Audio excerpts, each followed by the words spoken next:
उत्सन्नकुलधर्माणां मनुष्याणां जनार्दन नरके नियतं वासो భవతీత్యనుశుశ్రుమా.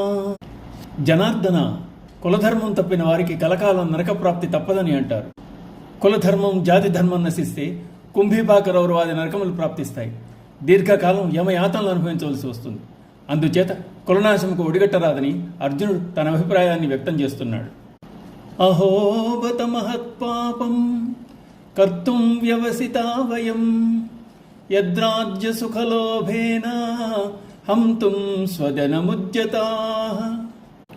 కృష్ణ, బుద్ధిమంతులుగా మహాత్ములుగా పరిగణింపబడుతున్న మనము రాజ్య సుఖలోభము చేయి ఈ మహాపాపమునకు ఒడిగట్టిది మన తలంపే ఆశ్చర్యము శోకము కలిగిస్తున్నాయి.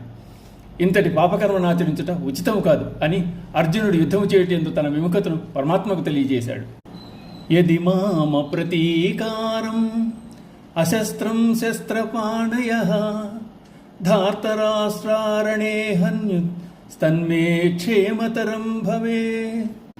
శస్త్రములను విసర్జించదలిచి నిరాయుధుడిగా ఉన్న నన్ను ఒకవేళ ధృతరాష్ట్రుని పుత్రులు వధించిన అట్టి కార్యము నాకు శ్రేయస్కరమే అవుతుంది. ఎందుకంటే కులనాశము బంధువధ చేయని కారణంగా అప్పటి వరకు సంపాదించిన పుణ్యం కాపాడుకోవచ్చు. బంధువులు యుద్ధమునందు చంపనందువల్ల కొత్తగా పాపం చుట్టుకోదు. ధార్తరాష్ట్రుల ప్రాణములు దక్కుతాయి. యుద్ధము చేయక బంధువుల ప్రాణములు కాపాడిన పుణ్యం మోక్ష సాధనకు ఉపకరిస్తుంది. అందువలన అతడు తనకు మరణం సంభవించినా అది తనకు క్షేమమే అని పలికాడు. సంజయ ఉవాచ ఏవముక్తార్జున సంఖ్యే రథోపస్థవుపావిశత్ విసృజ్య సశరం చాపం శోక సంవిఘ్నమానసః. అర్జునుడు ఆ విధంగా పలికి శోకముతో నిండిన మనస్సు కలవాడై యుద్ధభూమి యందు విల్లములను విసర్జించి రథము వెనుక భాగమునకు చేరి చతికిలబడ్డాడు.